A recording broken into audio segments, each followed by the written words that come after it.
శ్రావణ మాసంలో పౌర్ణమికి ముందు వచ్చే శుక్రవారం రోజు మనం వరలక్ష్మి వ్రతం జరుపుకుంటాము. మనం మాసం ప్రకారం చూసుకుంటే శ్రావణ మాసంలో రెండో శుక్రవారం రోజు వరలక్ష్మి వ్రతం జరుపుకుంటాము.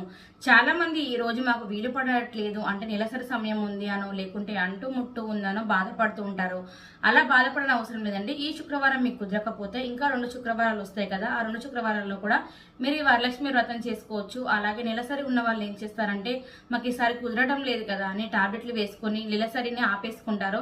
అలా చేయడం మాత్రం చాలా తప్పండి. దానివల్ల ఆరోగ్యం కూడా మీకు పాడవుతుంది. కాబట్టి ఎలాంటి బాధపడకుండా మీకు ఇంకా 2 శుక్రవారాలు ఉన్నాయి కదా, అప్పుడు వీలైతే అప్పుడు మనం సులభంగా చేసుకోవచ్చు. దీనివల్ల ఎలాంటి అనర్థాలు జరగవు, ఎలాంటి దోషాలు కూడా ఉండవు. అలాగే ఈ మధ్యలో వరలక్ష్మి వ్రతం అంటే పెద్ద హంగులు ఆర్భాటాలు చేస్తూ ఉన్నారు.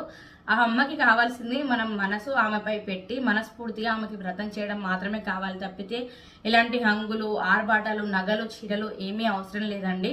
ఇలాంటి హంగులు ఆర్భాటాలకు పోకుండా మనసు అమ్మపై పెట్టి పూజ చేస్తే ఆ అమ్మ వెంటనే మీకు ప్రసన్నం అవుతుంది. అలాగే ఉన్న వాళ్ళు ఎన్ని హంగులు ఆర్భాటాలు చేసుకుని నడుస్తుంది, కానీ ఉన్న వాళ్ళని చూసి లేని వాళ్ళు వ్రతాలు చేసుకోవాలంటే కూడా ఈ రోజుల్లో భయపడాల్సిన పరిస్థితి వచ్చిందనమాట.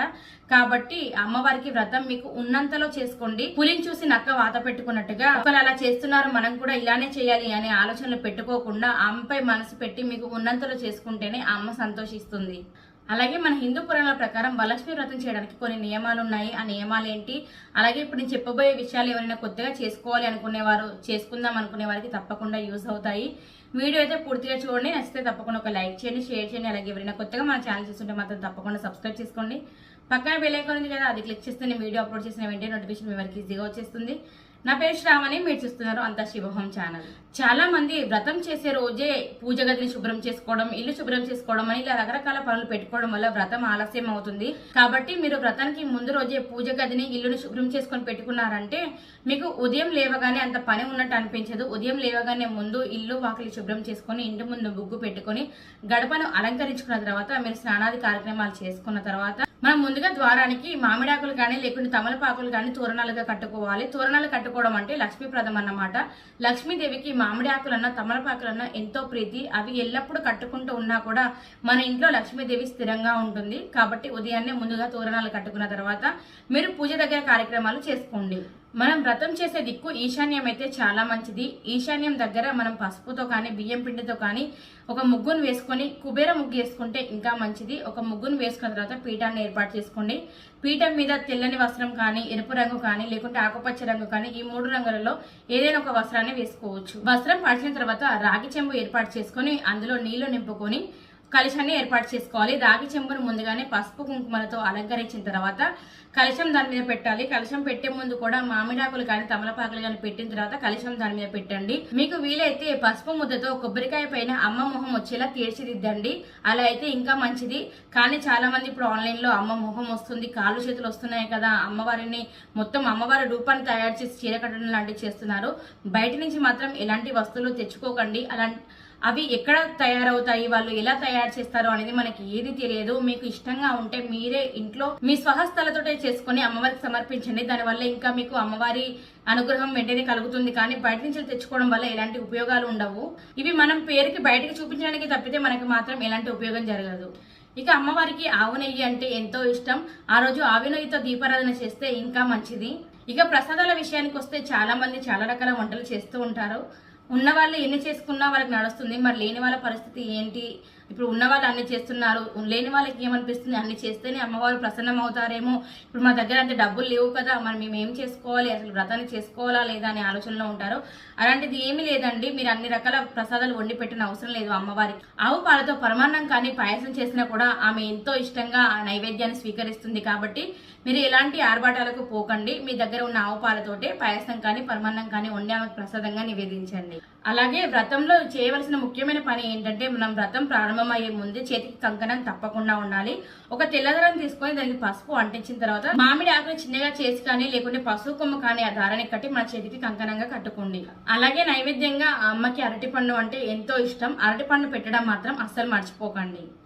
ఇక మన శాస్త్రాల్లో చూసుకుంటే అమ్మవారి వ్రతం అంటే నగలు, చీరలు, నైవేద్యాలు, అలాగే ఆన్లైన్లో వచ్చే మొహాలు, కాళ్ళు చేతులు కాదండి. ఆ అమ్మకి ఎంతో ఇష్టమైన అష్టోత్తర శతమావళి చదవడము, అలాగే కనకదార స్తోత్రం చదవడము, అలాగే మహాలక్ష్మి అష్టకం, అలాగే అష్టలక్ష్మి స్తోత్రం చదవడం ఆమెకి ఎంతో ఇష్టం. ఇవి చదవడం వల్ల మనకి ఆమె వెంటనే ప్రసన్నం అవుతుంది. అలాగే మనం కోరిన కోరికలు ఏమైనా ఉన్నా కూడా ఆమె నెరవేరుస్తుంది. వ్రతం అయిపోయిన వెంటనే ముందు మీరు ఉపవాస దీక్ష అనేది విరమించండి. భోజనం చేసిన తర్వాతనే ఎవరైనా ముత్తైదులు ఉంటే వాళ్ళని పిలిచి వాయనం ఇవ్వండి. ఇక ముత్తైదులు అన్నారు కదా అని చెప్పి ఎంతమందినైనా పిలవాలి అన్నట్టు కూడా ఏం లేదు. మీ తాహతను మించి మాత్రం ఏది చేయకండి. మీరు ఒకటి గుర్తుంచుకోవాలి, మీరు పూజ చేసినా, వ్రతం చేసినా, తీర్థయాత్రలు చేసినా, అప్పు చేసి మాత్రం ఇవేవి చేయకండి. అప్పు చేసి మీరు ఇవన్నీ చేసినా కూడా మీకు ఎలాంటి ఫలితం లభించదు. మీకు ఎంత ఉందో అంతలోనే మీరు చేసుకోండి. మీకు ముగ్గురు ముత్తైదులు అయితే ముగ్గురు, ఐదుగురు అయితే ఐదుగురు, 9 అయితే 9, మీ తాహతను బట్టి మీరు ముత్తైదులను ఎంచుకోండి. అలాగే చీరనే పెట్టాలి అనే రూల్ కూడా ఏం లేదు. చీర కాకుంటే జాకెట్ ముక్క కూడా మా వల్ల కాదు అనుకుంటే ఒక 6 గాజులు, తమలపాకు, ఒక అరటి పండు, ఒక చెక్క ఇలా కూడా మీరు తాంబూలం ఇవ్వచ్చు. ఇంకో ముఖ్యమైన విషయం ఏంటంటే మనం లక్ష్మీదేవి ఫోటోలు చూస్తే ఎక్కడైనా మీకు ఏనుగులు కనిపిస్తాయి. ఏనుగులు అంటే ఆమెకు ఎంతో ఇష్టం. మీరు వరలక్ష్మి వ్రతం చేసేటప్పుడు ఫోటో పక్కన కానీ విగ్రహం పక్కన కానీ ఏనుగు ప్రతిమలు ఉండేలా చూసుకోండి. లేదు మన ఇంట్లో లేవు ఏనుగు ప్రతిమలు, కొనుక్కునే స్థితి కూడా మాకు లేదు అనుకుంటే పసుపు ముద్దతో ఏనుగు ఆకారంలో చేసి అయినా మనం పక్కకు పెట్టుకోవచ్చు. మనం పసుపు గణపతిని చేస్తాం కదా, అలాగే చేసి ఏనుగులు అనుకుని వాటి పక్కన మనం పెట్టవచ్చు. ఇక చాలా మంది వ్రతం అంటే రోజు మొత్తం మన ఉపవాసమే ఉండాలా అనే ఆలోచన కూడా కొందరికి వస్తుంది. వ్రతం అంటే మొత్తం ఉపవాసం ఉండని అవసరం లేదండి. వ్రతం పూర్తి అయ్యేంత వరకు మీరు ఎలాంటి ఆహారం తీసుకోకుండా ఉంటే చాలు. ఇక అమ్మవారికి శనగపప్పు అలాగే బెల్లంతో చేసిన నైవేద్యాలు అంటే కూడా ఎంతో ఇష్టం. మన జీవితం ఆనందంగా ఉండాలంటే ఐశ్వర్యం ఉండాలి, చదువు ఉండాలి. ఆ రెండు ఉండాలంటే గురుబలం కూడా ఉండాలి. ఆ గురువుకే ఈ శనగపప్పు బెల్లం అంటే ఎంతో ఇష్టం అన్నమాట. ఆ అమ్మ దగ్గర ఈ శనగపప్పు బెల్లంతో చేసిన నైవేద్యం సమర్పించడం వల్ల గురుబలం అనేది మన జీవితంలోకి వచ్చి మన జీవితంలో డబ్బు, ఐశ్వర్యం ఉంటుంది. ఈ రెండు ఉన్నాయంటే జీవితం ఎలాగోలాగా సంతోషంగానే సాగిపోతుంది కదా. కాబట్టి గురుబలం కోసం శనగపప్పు బెల్లంతో చేసిన నైవేద్యం సమర్పించండి. చూసారు కదండి వీడియో. మీకు ఎలా అనిపించింది ఏంటి అనేది కింద కామెంట్ పెట్టండి. కొత్తగా చేసుకునే వారైనా లేకుంటే ఎంత ముందు చేసుకున్న వారికైనా కూడా ఈ వీడియో యూజ్ అవుతుందనే చేశాను. మీకు వీడియో నచ్చితే తప్పకుండా ఒక లైక్ చేయండి, షేర్ చేయండి. అలాగే ఎవరైనా కొత్తగా మన ఛానల్ చూస్తుంటే మాత్రం తప్పకుండా సబ్స్క్రైబ్ చేసుకోండి. పక్కన బెల్ ఐకాన్ ఉంది కదా, అది క్లిక్ చేస్తే నేను వీడియో అప్లోడ్ చేసిన వెంటనే నోటిఫికేషన్ మీ వరకు ఈజీగా వచ్చేస్తుంది. Thank you for watching.